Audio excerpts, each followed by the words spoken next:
have learned the prerequisites, how to choose your seedling variety, how to choose your propagation method.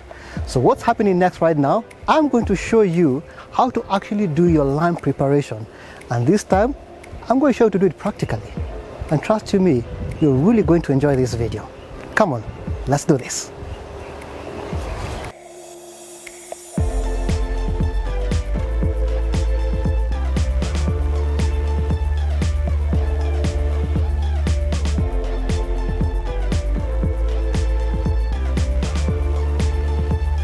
So here we are. We want to show you how to do your lime preparation. Okay, so first things first, ensure the width of your bed is 4 feet wide. Now the best way of ensuring that your bed is 4 feet wide, just get sticks. Okay, just press one in there into the soil and another one into the soil right there. Now since it's just a demo, okay, ensure from here to here is 4 feet wide. Okay, so you'll do the same thing, and remember the length of the bed is up to you. But remember this, the longer the bed, the more seedlings you have, and the shorter the bed, the less seedlings you're going to have. Okay, make sure you remember that. So let's say our bed is going to reach somewhere right here. Okay, so I get my djembe. Then now ensure and remember this, your bed has to be raised, and you're going to raise your bed 2 feet high. Okay, and if you want the best way to do it, do this. Ensure these sticks are 2 feet off the ground. So you can decide and just take some string and tie the string from here to here. So when you start raising your bed, it becomes actually easier for you. Okay, so how do you do it? Now remember, you see that my bed is flat. Okay, on just something to say that, something about that, you don't need to get soil from outside and bring it to your shamba, to your farm.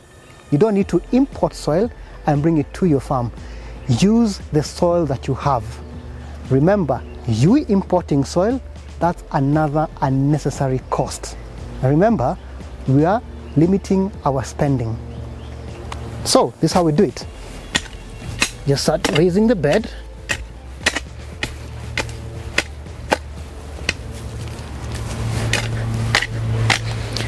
So that's the first thing, and you're going to notice, so I'm going to come to this, I'm going to do the same thing on this other side.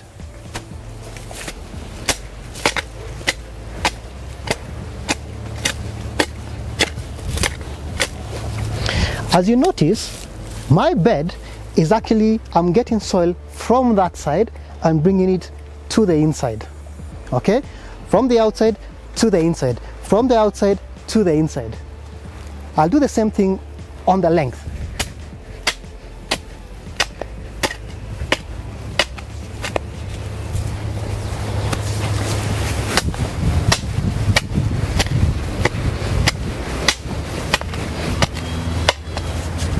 Okay, so as you can see, so far we have brought in the bed, the soil from our sides of the bed. Remember, I have not imported any soil. So after you've done that, ensure your bed has a dome shape. Now, the dome shape, the importance of the dome shape is to ensure whenever your bed is covered and you've planted your strawberry plants, you always want to ensure that water will always slip to the sides. You do not want a flat bed. Remember, you want a bed that is 2 feet high and has a dome shape. So how do we create the dome shape? It's very simple. Just get your soil and just bring it and eyeball it with your eyes. It's actually very simple. Very, very, very simple. Okay, now after you've done that, now you need to get your manure. Now remember this, the best manure to use, it's either cow, sheep or goat manure. Okay, now while we are doing that, you need to do a ratio of 1:1 or 1:2 or 1:3. What do I mean by that? I'll give a very good example. I'm going to use 2 measuring units, feet and meters. Okay, so for every 1 meter, either add 1 wheelbarrow or 2 or 3 of manure. That's for meter. For every 1 foot, ensure you use either 1, 2 or 3 buckets of manure. And the bucket I'm talking about is a 20-liter bucket. Okay? Remember, the best manure to use, it's either cow, sheep, or goat manure. With me, I have goat manure. Now, as I told you, ensure that your manure is dry. So mine is actually dry and a bit wettish, which I can still use. But remember this, before you put manure on your bed, ensure that you've already raised your bed. Why? Because of this. The strawberry plant itself, the depth of the roots is 15 centimeters or 30 centimeters. Okay? That's half a foot or a foot. If I started raising my bed with my mbolea already on the bed, on the ground, my plant is, remember my height of the bed is 2 feet. And the maximum length of my roots of the strawberry is 1 foot. But remember, that means the manure that is actually 1 foot deep will actually go to waste, because the roots not able to get to the manure right there at the bottom. So that's why we first do this. First raise the bed 2 feet high, then we're going to come and now put our manure. Okay, so let's do this. So I get my manure and sprinkle it like this on top. Ooh, beautiful manure. Well, I know you'll probably find that you're going to use a lot of manure, but if you actually want to get the sweetness of strawberries, trust you me, this you better do it. And the other advantage about doing it this way, once you do this, you do your land preparation very well, and you're going to cover with a mulching paper. Trust you me, you're not going to remove that mulching paper for the next 2.5 years, okay? Because you only do it once. So you'd rather take your time, do the land prep as required, okay? So, back to the land bed. So we have done this, prepared, put our manure, then just get my djembe and slowly just mix it with soil. Remember, as I'm mixing it, I do not want to go more than 1 foot deep. And even this manure on the sides, I bring it back, you get manure on the sides, bring it back, bring it back, bring it back. This is it, this is good. Now, it's like baking a cake, so you have to be very precise about it. Don't worry to get your hands dirty, right? As we always say, nothing good ever came easy. So don't worry, you can even use your hands to level it. Look at that bed, you guys. Come on, come on. You better enjoy making these strawberry beds. Whoa, look at that. Look at that bed. This bed, the advantage about it, remember, it has the dome shape, everything is good to go, because even, let me show you something even more practical. If I decide to come take soil, like a handful, and observe my soil, I actually can see my manure. That means my strawberry plants will actually get enough food. There's so much manure right here for the strawberry plants that they're able to feed, because strawberry is an extremely heavy feeder. Okay, so we have done this. Then now you'll have to go to the shop and actually buy what you call mulching paper. There's a mulching paper that is 80 micron paper, that is silver on top and black underneath. You're going to come, then you're going to put it on top of your bed, okay? But before you do that, if you opt to do your strawberries using drip irrigation, first, after you've done this, put your drip lines, then come and put your mulching paper on top. Once you've done that, you've put your mulching paper on top, then you're going to make holes on your paper that's going to be 30 squared centimeters. From one hole to the other is going to be 30 squared centimeters. And I've talked about drip irrigation. Ensure that you're buying the right quality drip irrigation kit, because you could find generic ones, you could find others who would probably sell you an arm and a leg. Drip irrigation is actually one of the most affordable things. I know the back side of your mind, you're probably thinking, oh my, drip irrigation is very expensive. And I'll ask you, who told you? Because drip irrigation is one of the most affordable things to actually use. And the efficiency that goes into it is ridiculously good.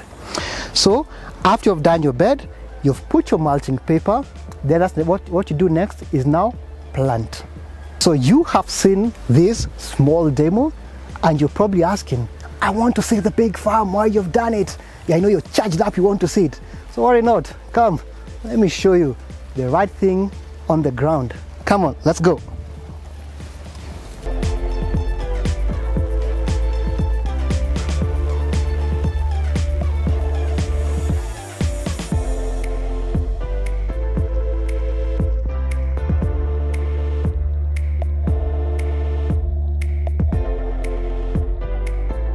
So as I showed you from our small demo, now this is actually exactly what we have on the ground. So the spacing from one bed, from one plant to the other is 30 centimeters. From this plant to this plant is actually 1 foot.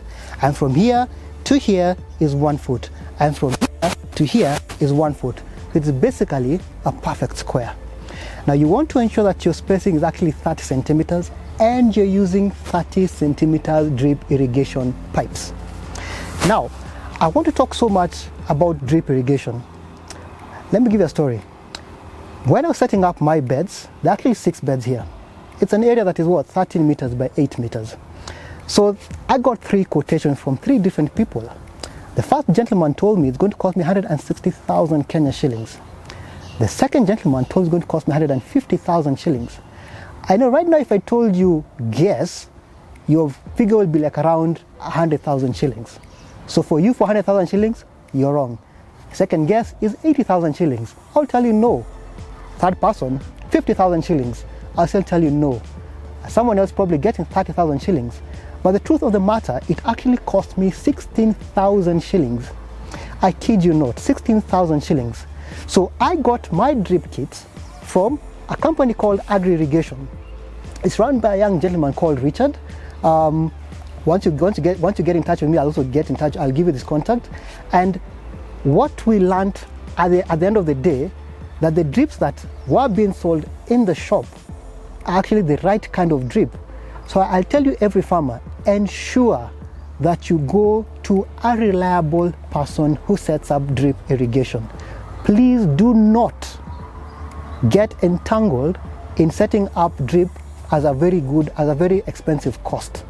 Okay, so we have seen our strawberry beds, 30 centimeters squared, and that is exactly what you have when you're doing your land preparation.